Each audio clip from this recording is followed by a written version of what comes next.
introducción a cargo de la ingeniera Fanny Nieto. Fanny es especialista en movilidad, en diseños geométricos, señalización y seguridad vial. Es ingeniera de la Pontificia Universidad Católica, con amplia experiencia en temas de planificación de transporte urbano, tránsito, seguridad vial e infraestructura vial. Es docente universitaria, de grado y posgrado, entre otras universidades, en la Universidad Nacional de Ingeniería. Domina diferentes tipos de software en diseño vial, en transporte. Es consultora internacional de proyectos de transporte urbano.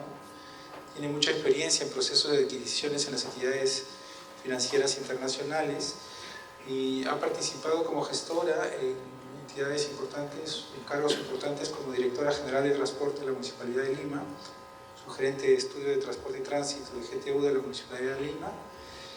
Ha sido gerente de estudios de proyectos del Instituto Metropolitano Pro Transporte y es consultora internacional, entre otros estudios significativos, el Plan Maestro de Desarrollo y Transporte Urbano en Latinoamérica con la Agencia de Cooperación Japonesa.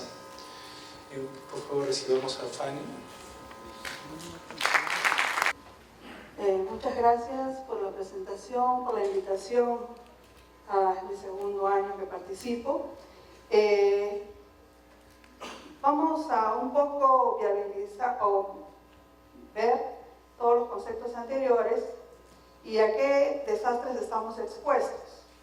Nosotros hemos visto a nivel de sismos, incluso volcanes como en Arequipa, tenemos Piura, todo el norte con el fenómeno del Niño, y dentro de estos peligros, de acuerdo a CENAPRED, podemos categorizar en diferentes tipos de peligros a los que estamos expuestos.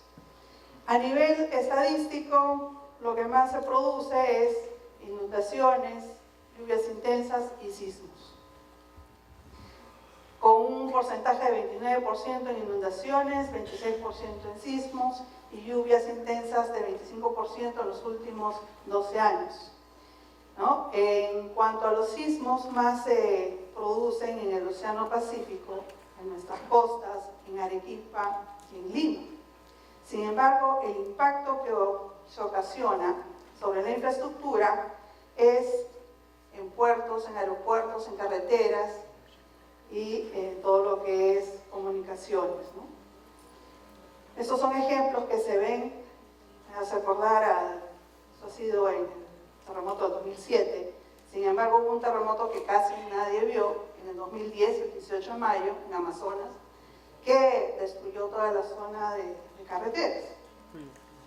Entonces aquí, en las lluvias de Piura, miren el puente, prácticamente está, ¿ves?, por llegar a niveles superiores, este puente que se colapsó.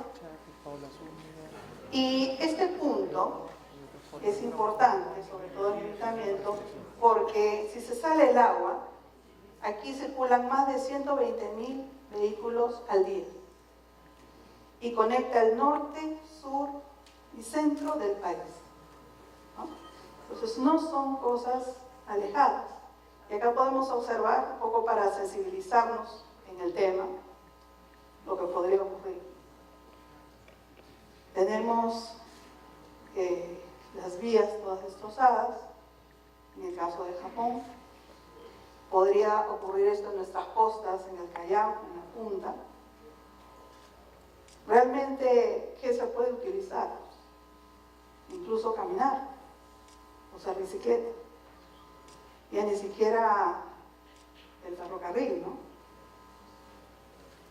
¿Y cómo quedaron? Porque aquí fue 3 desastres que ocurrieron, ¿no? El sismo, el tsunami y el reactor nuclear. Parecen juguetes, pero son todo lo que llevó el mar, ¿no? Y sometidos, mejor que la chatarrización, ¿no?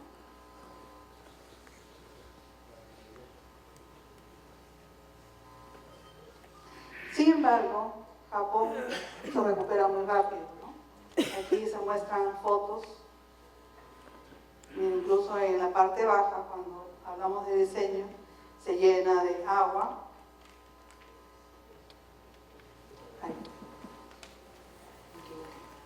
¿No? Se ha podido recuperar esta vía, esta zona. Entonces queda mucho trabajo por hacer. ¿Y cómo estamos en Lima? Pues en Lima, que está totalmente conurbada con el Callao, por eso que ahora existe la Autoridad de Transporte Urbano, que se creó el año pasado, no avanza, pero todavía están en evaluación de funciones, ¿no? Pues aquí podemos observar que en el departamento tenemos bastantes sismos superficiales, lo que aparece en rojo, y sismos intermedios que aparecen en verde. Entonces, estamos sujetos a un maremoto y a un terremoto. Y nuestra población ha ido creciendo en los 2 últimos años a nivel de población urbana, porque esto siempre lo vengo actualizando. En 2017 estábamos en el 90%, 2018 94%, y ahora estamos con el 98% de población urbana dentro de Lima metropolitana, ¿no? Respecto al departamento. Y cada vez, ¿cómo vamos a dar de comer a este señor, ¿no?, de Lima? Entonces, a nivel de área urbana, tenemos la extensión, ¿no?, muy cerca a la costa, se está expandiendo para el norte, para el sur, con las grandes inmobiliarias. A nivel de población, sabemos que San Juan del Lurigancho es uno de los que tiene mayor población, pero todo el cono norte tiene más de 3 millones. Y algo parecido tiene, por ejemplo, cuando comparamos La Molina con San Juan del Lurigancho, que para salir es muy difícil, peor con el Pipiplaca, por eso se modificó, ¿no? Entonces, la densidad es importante porque a más personas, más daño. Tenemos que saber dónde está para conectar nuestro sistema, la cantidad de colegios que tenemos, los centros de salud de todo nivel, desde hospitales especializados a postas médicas, nuestro sistema vial metropolitano, a través del metro, del metropolitano y la futura red, las ciclovías. Tenemos cuántas intersecciones semaforizadas que por falta de luz podrían colapsar y generar grandes congestiones, que vamos a ver que las existen, y las rutas, tanto de Lima como de Callao. Nuestros recursos arqueológicos también tienen que ser protegidos. Entonces, no puede existir un plan de transporte urbano si no está ligado directamente al plan de desarrollo urbano de la ciudad. Y ese desarrollo urbano debe de tener el componente de gestión de riesgos, para que sea una ciudad sostenible y resiliente. ¿Cuánto nos ha costado los terremotos? 3.2% del PBI durante los años 2017 a 2020. Y el fenómeno costero también, ¿no? A nivel de sistema metropolitano tenemos más de 145 kilómetros de ciclovías y se proyectan 100 kilómetros más. A nivel de corredores viales, 52.3 kilómetros, se proyecta 92. Sistema de BRT, se van a incrementar 26. Y a nivel de metro, se espera completar más líneas, ¿no?, hasta 130. Pero ¿cómo nos movemos los limeños? Que es importante saber, justo lo que decía el ingeniero, ¿no?, anterior. Los deseos de viajes de Lima prácticamente son de norte a sur, son muy importantes, y también la conexión al este. San Juan del Lurigancho no va a La Molina, va hacia el centro, va hacia Chorrillos, Miraflores, San Isidro. Este es el mapa de demanda de toda la ciudad de Lima, cómo se mueven todos esos flujos, por eso es importante conocer. Y en el sistema de transporte podemos movilizarnos de diferentes maneras, incluso a pie, como en el tema de desastres es probable que tendremos que hacerlo en algún momento. Es importante que nuestros sistemas de línea 1, que es elevado, decían que va a resistir un sismo de 9, vamos a ver, que la línea 2, que está en plena construcción y va a tener su centro de control, al igual que el Metropolitano, que tiene estas estaciones a desnivel, pero que son autoportantes, no se sujetan sobre los puentes, porque son puentes viejos. Estaciones a nivel y en nuestro centro histórico. Entonces, cuando vemos cómo están las vías, miren, este es el puente peatonal de la UNI, cuando hay examen de admisión, o el puente Rayitos del Sol, que tuvo que tener una reparación aquí por el tema de socavamiento, que también es muy utilizado. Entonces, ¿qué pasa sobre los puentes del río Rímac? Tenemos 15 puntos vulnerables y hemos analizado 7 en el sur. Y vamos a ver cada uno de estos. Miren, cuando se hablaba de la infraestructura, nuestro puente Santa Rosa es muy viejo, 1961. Al 2013, miren, solamente se ha hecho una pinturita, parchado algunas cosas, algunas puntas, pero análisis estructural no se ha hecho. Y ya cumplió su ciclo de vida, ¿no? Entonces tenemos aquí en el puente Santa Rosa unas conexiones importantes. Puente del Ejército, el puente Ricardo Palma, ¿no?, que ha sido ampliado por el incremento del Metropolitano. Y tenemos otros puentes como Fawcett, Puente Dueñas, en Universitaria, incluso Gambetta. Todos estos puentes tienen un flujo importante. Tenemos el comportamiento de la hora punta de todos esos puentes, tanto de norte a sur como de sur a norte, y esta es la cantidad de pasajeros que mueve cada uno de ellos. Entonces, cuando vemos qué puntos son de mayor relevancia, casi todos los del centro, y también el Fawcett, porque conecta al puerto y al aeropuerto, Universitaria, el puente del Ejército, Tacna, Ricardo Palma, y tenemos uno que pasó desapercibido en el primer plan maestro de JICA, que cruza justo la vía de evitamiento. Entonces aquí, en lo que es Panamericana Sur, el pobre puente Atocongo, que viene siendo chocado innumerables veces. ¿Cuánto se ha reparado de esto? Yo no tengo idea, no he visto. Y cuando han pedido alguna cotización, no hay plata, ¿no? Y lo esperan que se caiga para que ocurra algo. Entonces, a nivel de volúmenes, de igual manera, tenemos grandes movimientos en el sur y también de pasajeros.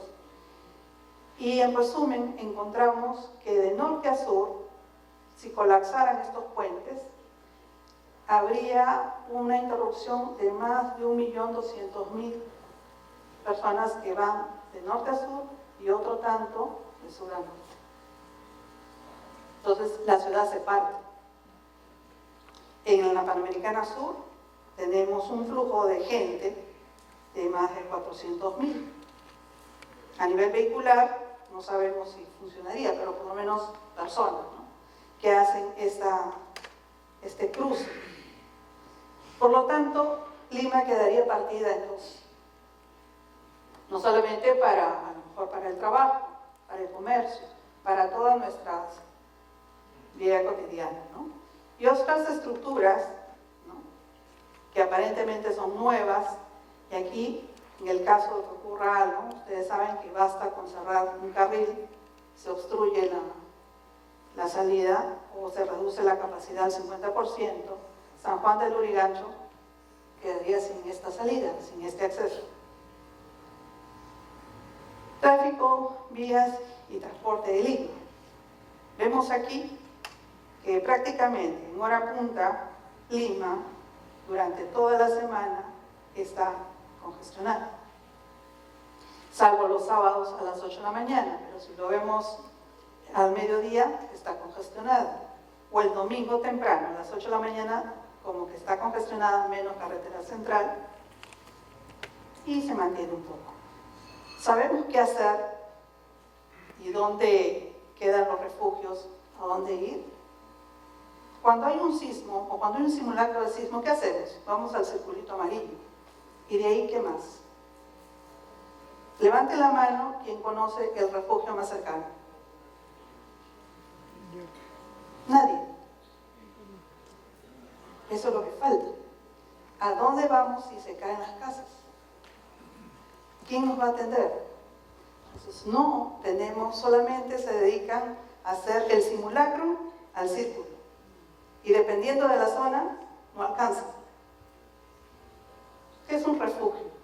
Un refugio es una vivienda que puede ser permanente en nuestras casas o es un refugio temporal en el caso de un desastre. Y tiene que ver con una construcción segura, con tecnologías adecuadas y gestión en la construcción. Esto está dado por la Cruz Roja Internacional. Entonces, si vemos en cuanto a desastres, cuánto ha ocurrido, bueno, miren, 66 millones de personas con casas dañadas en las inundaciones de Bangladesh, ¿no? En Nepal. Y así podemos ver también nuestros números. Cuando ha habido los sismos, cuando ha habido las lluvias, cuando han tenido que evacuar a la gente. No vamos a tener un refugio con todas las comodidades. Probablemente unos 4 metros cuadrados, 3 metros cuadrados. ¿Y dónde nos ubicamos? En los coliseos, en los colegios, en los parques. Depende de la zona, ¿no? Y si esto dura mucho, tendrían que habilitarse aulas provisionales. ¿Cuál es la tendencia en desastres, no? No se está bien, se ve el cambio climático, pero no se está viendo el nivel de aguas, que debemos de evaluar en cuánto tiempo va a subir el nivel de agua. Las urbanizaciones están copando todos los espacios y no tenemos zonas de refugio. La informalidad, la construcción, la autoconstrucción, la invasión de terrenos, la corrupción, porque también se quitan esos terrenos, no hay fiscalización, hay desidia, ¿no? Por parte de la autoridad, la marginación social y económica genera mayor de riesgo de refugio. No tenemos dónde ir. Entonces, realmente todo el tema de refugios está normado a través de la Cruz Roja y que se puede comenzar a trabajar, ¿no?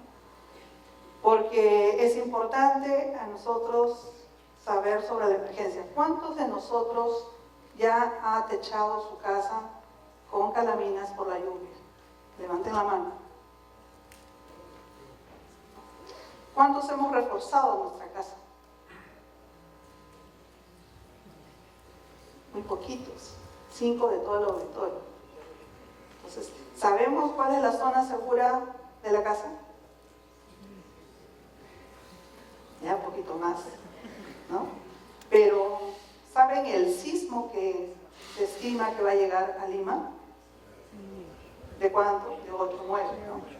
Porque somos ingenieros, pero si esto lo preguntamos en otro auditorio, es opuesto que no. Y aún así, llegamos al 10% en ese auditorio.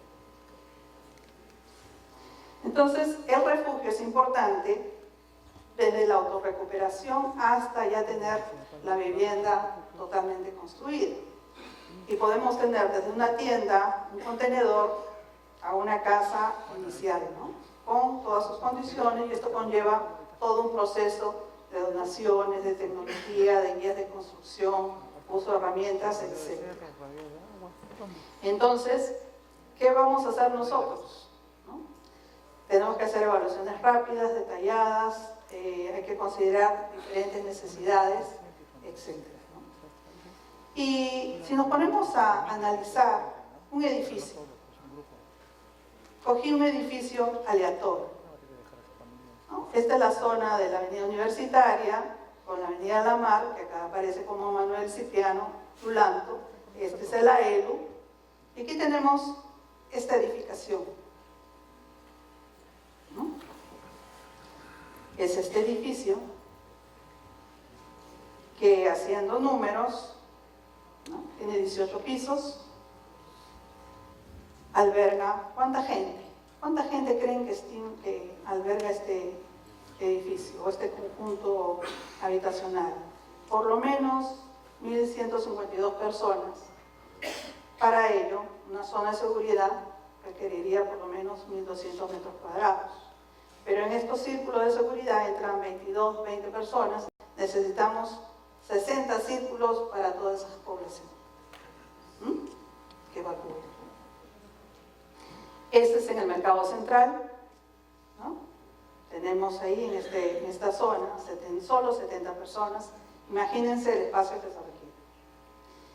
Esta intersección donde está ubicado ese edificio está congestionado todo el tiempo, por lo tanto la pista no va a estar libre, ¿no?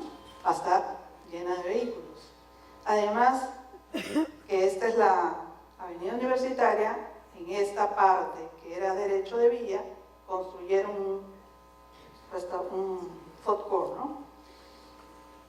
Y en la mar solo tiene un ancho de 20. Si el edificio colapsa, o encontré uno del mismo tipo, pues se toma toda la vía, ¿no? Y aún así, si no colapsa del todo, vamos a tener una zona vulnerable, ¿no? Entonces, si miramos qué distancia se requiere de seguridad, si es una zona vulnerable, en el caso de colegios, toma la altura total del edificio. Pero ese edificio es de 50 metros.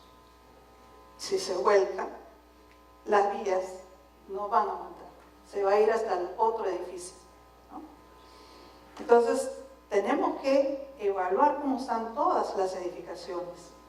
Porque se está construyendo edificios de 18 metros, con qué supervisión, con qué vigilancia, respecto, en Estados Unidos, hasta para cambiar todo un cableado, hay un supervisor municipal o estatal.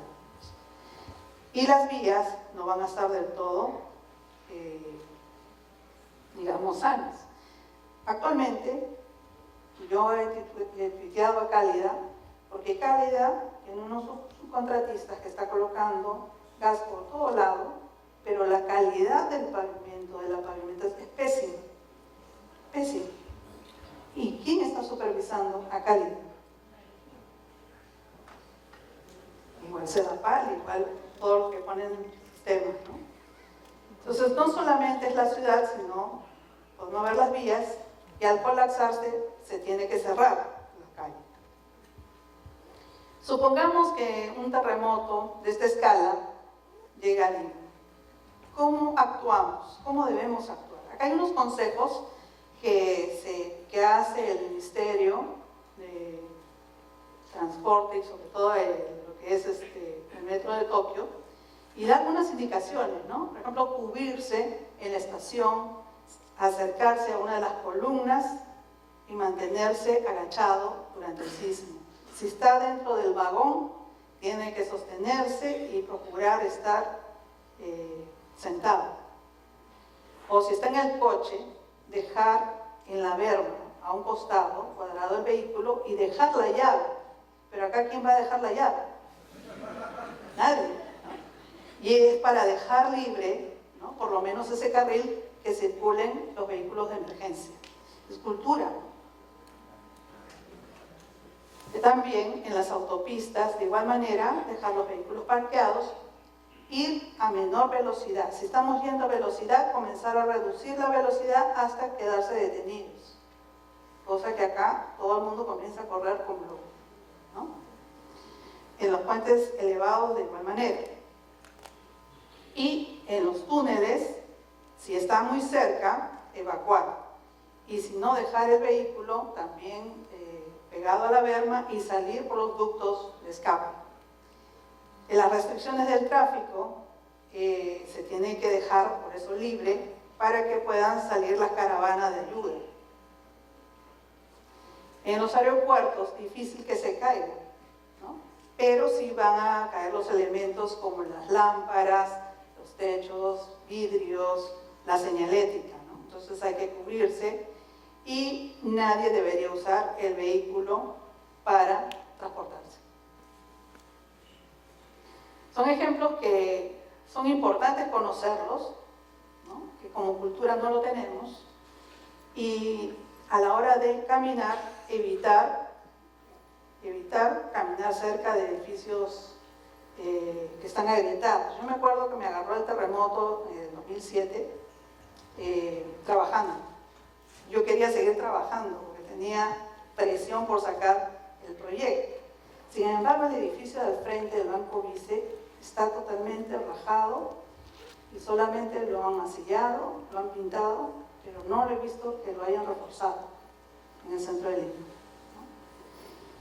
Acercar la muerte, acá me gustó tomarlo en cuenta porque se estima, después de los grandes desastres que ha habido en marzo del 2015 y el terremoto del 2006, que si existe otro terremoto, va a generar 11.000 personas fallecidas y 210.000 heridas, a pesar de que es Japón, que está preparado, ¿no? Entonces hay un flujo, ¿no?, de qué hacer en el caso de un sismo y evacuación. Pues lo importante es usar un casco o capucha protectora, ropa fácil de vestir, zapatos cómodos, con suela gruesa y guantes, por si acaso. Porque vamos a comenzar a pisar por cualquier lado. Y luego comenzar a dirigirnos hacia los refugios. ¿Cuáles son los refugios? Hay que comenzar a ubicarlos. Y ver si no está en peligro de fuego. Con esas tuberías de cálida estamos expuestos, ¿no? ¿Qué es lo que sucedió en Kobe? En Kobe, por la liquefacción, la siguiente fase fue una cantidad innumerable de incendios. Entonces, como Lima es tan grande, la tenemos mapeada y el SISMIT nos apoyó, porque esta es de parte de una investigación. Entonces empezamos a ver en un distrito que es histórico, no vamos a salir corriendo en el caso de un sismo, sino comenzar a evaluar, ¿no?, y verlo como sistema.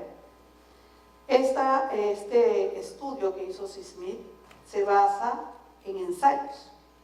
Se han levantado información sobre el tipo de vivienda y la construcción, y esos tipos de viviendas se han ensayado con 2 tipos de sismo para ver hasta el grado de falla.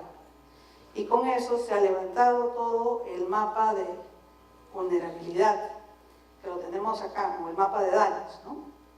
Entonces tenemos la zona roja, tanto en esta parte norte como muy cerca a lo que es la vía de evitamiento, es la zona más peligrosa, en donde se tiene que más del 85%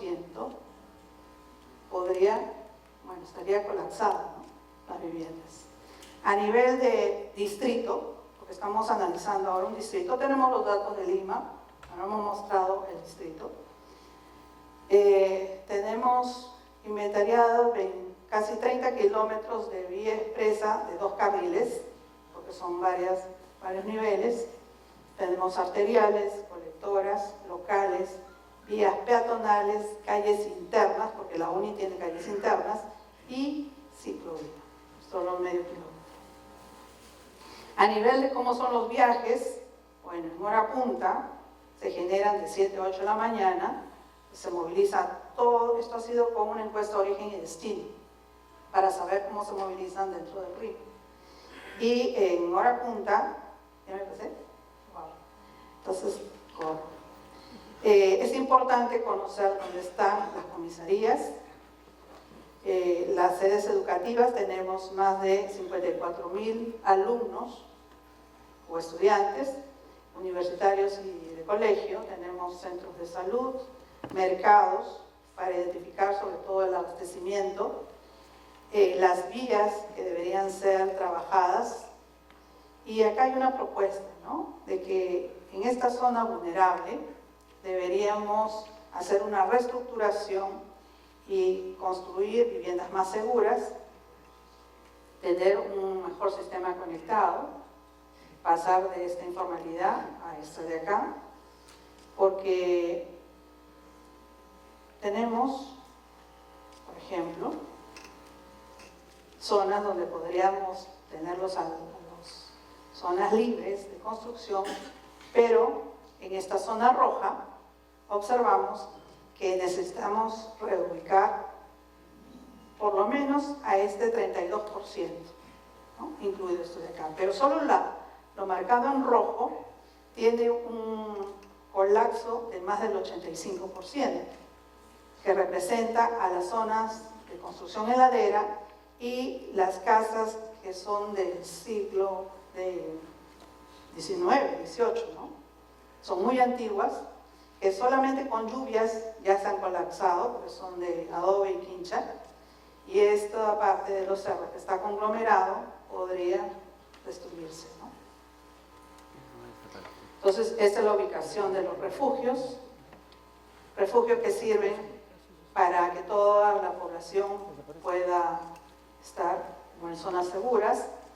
Se ha detectado la cantidad de viviendas que se requiere movilizar, la red principal, la red secundaria y la red que se utilizaría para transporte, proyectos de vías de evacuación sobre vías locales que sirven para rutas secundarias y alternas a las vías principales, rutas principales y rutas de transporte público. Se menciona hacer mantenimiento, señalética, porque no hay una señalización donde nos indique cuál es la ruta de evacuación hacia el refugio, los tipos de señalización que se debe tener y marcas en los pavimentos sobre vías de escapes o zonas seguras, ¿no? Donde deben estar ubicadas esta señalización. ¿Por qué se requiere? Porque en el SISMIT, por ejemplo, se tiene este aplicativo para inundaciones de tsunamis, donde se tiene ubicado cuáles serían los refugios, qué tipo de características tiene, y también en Japón se tiene la ubicación de todas estas zonas donde estarían todas las personas. A nivel de tránsito, de mantenimiento de vías, se requiere completar la información a detalle, evaluar las rutas, ¿no? Hacer una serie de trabajos de mantenimiento, construcción, señalización, ubicación de la señalética para los albergues, con un presupuesto más o menos de $10.300.000, ¿no? Entonces es un trabajo que requiere planificación, que no la hay. Sin embargo, el mayor presupuesto que se tiene como país va focalizado a planeamiento. Pero ¿cuánto planeamiento se hace? Esto es planificación. O sea, conociendo los lados vulnerables y la conectividad, se necesita ya tener una guía, ¿no?, de evacuación. ¿Cuánto tenemos que invertir? Como ciudadanos debemos conocer dónde están las zonas vulnerables y nuestros albergues, nuestros refugios, que corresponde a cada una de las poblaciones, ¿no? Muchas gracias.